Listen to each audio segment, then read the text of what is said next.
Magandang araw po sa inyong lahat mga kababayan at welcome back dito po sa PNR at ito nga mga karibin natin, shocking to. Former PRRD, delikado na, OMG, TDS naiyak. Ayan mga kababayan, patungkol po riyan ang ating aalamin at bibigyan ng reaksyon ngayong araw na ito. Pero bago pong lahat mga kababayan, sa mga hindi pa po nakapag-subscribe sa ating munting channel ay pasubscribe naman po. Palike na rin po ng video ito. Maraming salamat po mga kababayan. At eto na nga, simulan na po natin to.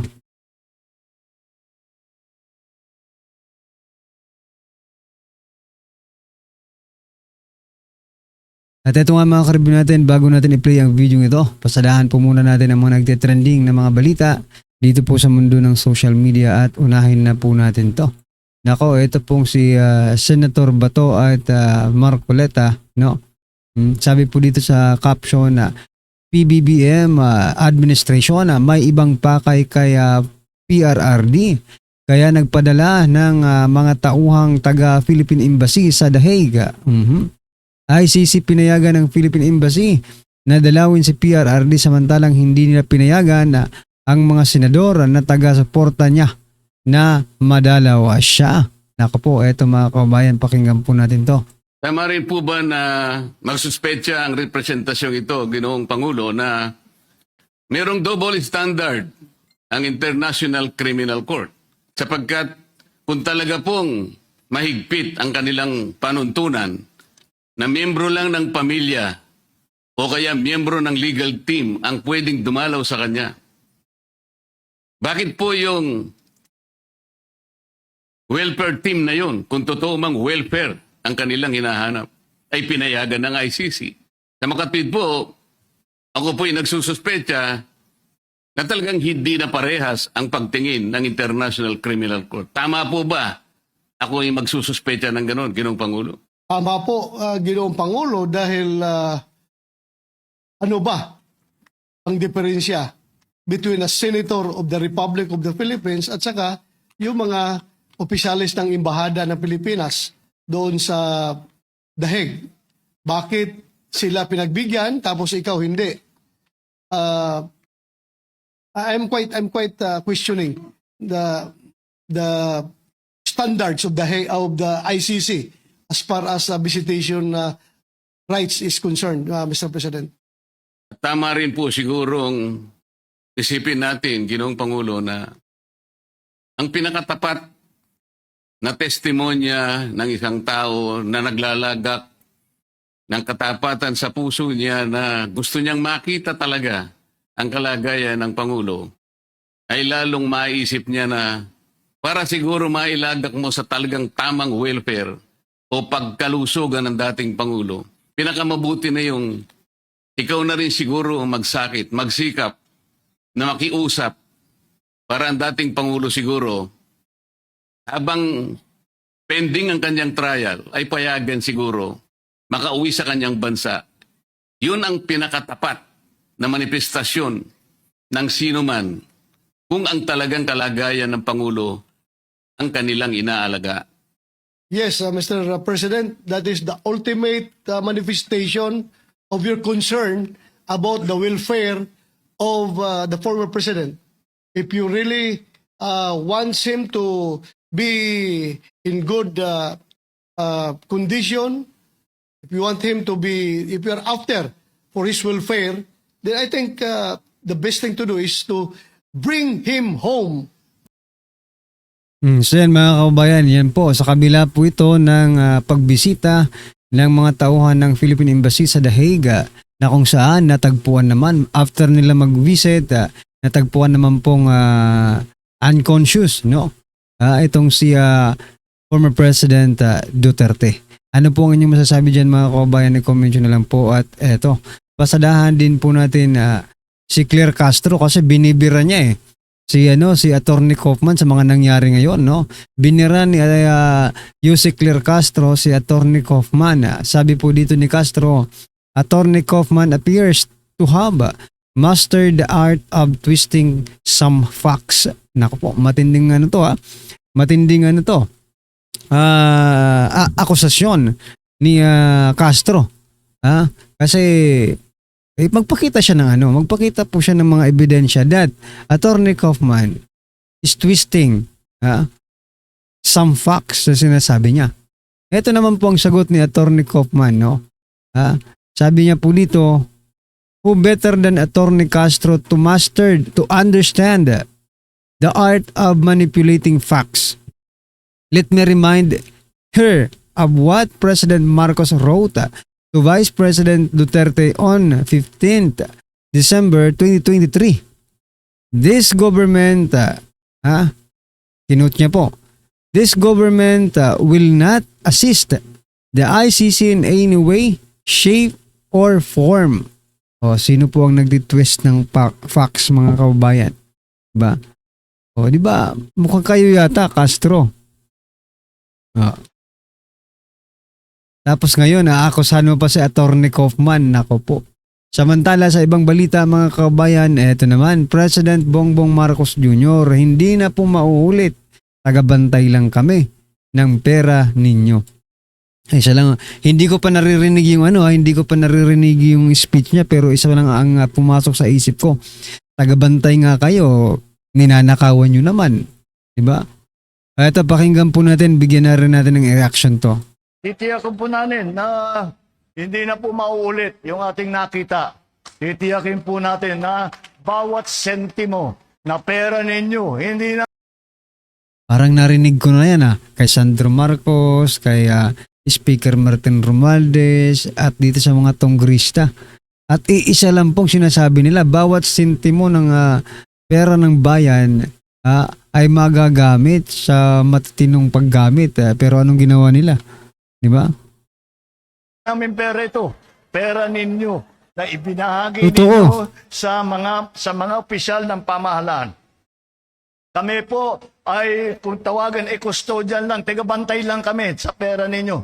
Hindi nagiging Naniniwala ba kayo na tagabantay lang sila? Ba? Kung tagabantay lang kayo, bakit kailangan ninyong magka-budget? Ba? Kung tagabantay lang kayo, bakit ninanakawan nyo? Imbis na ibalik nyo through good programs, projects, no? Mukhang wala namang kaming nakikitang ganun, Mr. President. Diba? Kung tagabantay lang kayo, bakit ay nako po. hindi dapat maging hindi amin yan. Sa inyo pa rin yan. Pero sa amin, ang responsibilidad, ang katungkulan na tiyakin na ang bawat sentimo ay mapupunta sa maganda para pagandahin po ang buhay Budol ng na ating naman, mga budol. kababayan, Budol para po. pagandahin po, maging mas maginhawa ang buhay ng inyong mga pamilya para po sa pagpaganda at Budol ka. pag-usbong ng ating ginagawa na ibinubuo ng bagong Pilipinas. Anong umuusbong ipalubog na ang Pilipinas? Diba? Budol na naman to, mga kababayan, ha? Huwag po kayong magpapabudol. Nako po. Magsawa na tayo sa mga panluloko ng administrasyon ito, ng pamahalang ito. Okay? Alright, ano po ang inyong opinion dyan? I-comment nyo na lang at eto. Pasadahan po natin ang video ito at bigyan natin ng reaksyon. Eto na po. Usapan natin na tangkang patayin si PRRD. Hindi na paaabutin si PRRD nitong mga animal na to sa Pasko. Pagdasal na lang natin. Pasok. Sa pahayag, nakatanggap daw si VP Duterte ng impormasyong binisita ng mga kawani ng embahada si Digong at in-interview. Higit ng bise, inabuso nito ang patakaran tungkol sa pagbisita sa isang nakadetain. Nalalagay raw sa panganib si dating Pangulong Duterte sa pagpayag ng ICC na mabisita siya ng anyay mga tumakip sa kanya. Kita mo. Ito lantaran to. Papatayin nyo si PRRD talaga. Nagkuntsabahan pa yung Pilipinas at saka ICC. Ang ICC, ikaw ang korte. Dapat ikaw ang tumatayong arbiter. Dapat ikaw nasa gitna. Bias din kayo eh. Bakit nyo pinayagan dalawin nang walang abiso ng pamilya or ng abogado? Yan na ba yung sinasabi ni Eric? Ni Erwin Tulfo? Ni Boying? Pending dalo? Ganyan na tayo, lakasan na lang tayo. Wala nang batas-batas. Wala nang abogado. Wala nang due process. Bastusan na, pabuyan na. Aray ko po. Bakit kayo kumuntsaba sa Pilipinas, ICC? Kayo naman Pilipinas. Baboy din kayo talaga. Binababoy niyo ang batas ng Pilipinas. Binababoy niyo ang batas. Hindi na kayo makatao. Kung ano mangyari kay PRRD, sagot nyo yan, maniwala kayo. Sasagutin nyo yan sa taong bayan. Ito talaga ha. Para sa akin, tangkang pagpatayan kay PRRD. Ayaw na talaga nilang paabutin ng Pasko si PRRD. Kasi habang lumalapit sa 2028, tandaan nyo to, sasabihin ko, hanggat lumalapit tayo sa 2028, dadami pa ang Kiko Barsaga. Dadami ang Tiangco. Dadaming mga politiko na babaliktad at ipagtatanggol ang katotohanan. Because 2028, they know BP Sara will sit surely as president. At habang tumatagal, mas maraming tumatapang dahil nakikita nila si Bongbong Marcos wala talagang planong ayusin itong naganap na pagnanakaw sa bansa. Taki pa ng taki pa Correct. Pinaikot-ikot Oo. Tapos ngayon yung ICI mga kababayan, hindi siya sa publiko yung kanilang mga hearings, no? Patungkol po dito sa infrastructure anomalies, no? Ibig sabihin, masyasyak na lang po tayo, ay isang araw, baka bukas makalawa mga kababayan, maglabas na po sila, for example lang, ng resulta ng kanilang investigasyon. Tapos, nako po, paano kung yung investigation doubtful sa expected po ng taong bayan? No? Kasi nga hindi kayo naging transparent, no? Mas maganda sana naging transparent kayo. At least, no? Makakapaghanda yung taong bayan in case may nangyayaring anomalya. Kasi even dyan sa ICI na yan, posible pong magkaroon ng anomalya eh. No? Posible pong magkabayaran dyan eh. Sa dami ng nakulimbat na pera ng mga hinayutak na to, hindi yan magbabayad sa inyo. Nako po. tayo ng Senado. Alam nyo bang nangyari? Ha? Lahat na lang, nabanggit. Pero si Bongbong at saka si Tambi, wala. Hindi pinag-uusapan. Ganyang katuta yung mga senador na yan. Hindi man lahat, pero alam nyo kung sino ang mga tuta sa Senado. Okay lang dyan sa Congress eh. Matagal na nating alam tuta yung mga yan. Dahil nakikinabang sila. Pero yung sa Senado, tuta na tuta kayo, naturingan pa namang dating pulis. Ginagawa ninyo noontime show ng Pilipinas. Kaya ngayon, papatayin nyo si PRRD. Di totoo to ha. Kasi isipin mo. Ikaw, halimbawa, ginawang ka ng krimen Nako. at injustice. Hmm. Pinakulong ka ng isang tao na alam mo wala kang ginawang masama. Oo. Tapos pupuntahan ka doon sa kulungan. Kung kayo malakas-lakas, mapipilipit nyo liig nun eh. Mapapatay nyo, madadagdagan pa kaso nyo. Diba? Pero si PRRD mahina na eh. So hindi na makaka-react yun. Ang reaction lang nun sa loob sa puso. Talagang papatayin siya eh. Very stressful yan. Ha? Kaya nga yan ang lagi namin sinasabi na kami magkapatid doon sa aming tatay eh. Huwag ka na magtrabaho, huwag ka na. Stressful lang yan eh. Mag-travel ka na lang. Bakit ka pa magpapaka-stress? Kasi pagka may edad ka na, bukod sa pagkain ng taba, healthy pa yan. Ay, totoo yan. Ang number 1 kaaway ng matanda, stress.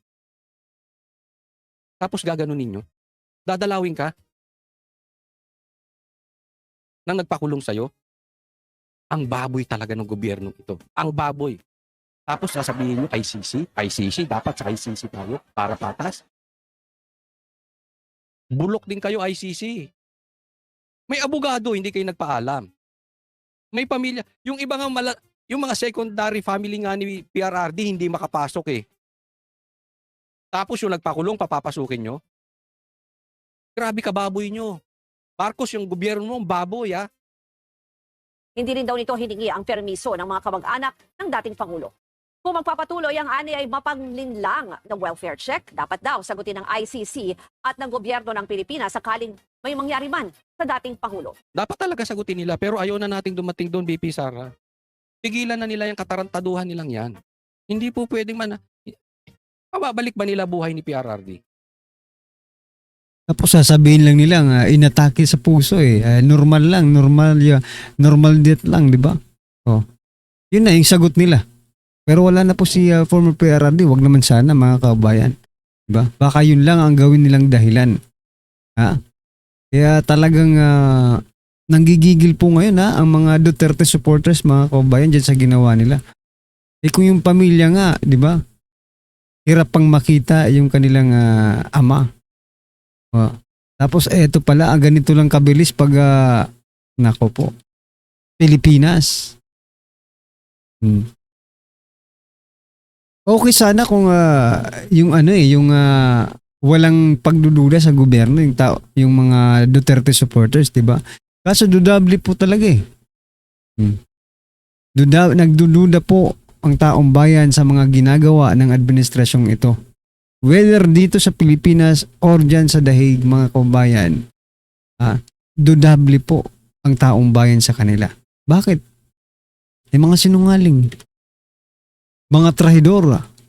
Di ba? Anyway, ano po ang inyong opinion, reaction patungkol po dito mga kabayan? I-comment nyo na lang po. Yan, don't forget to like the video. Maraming salamat po.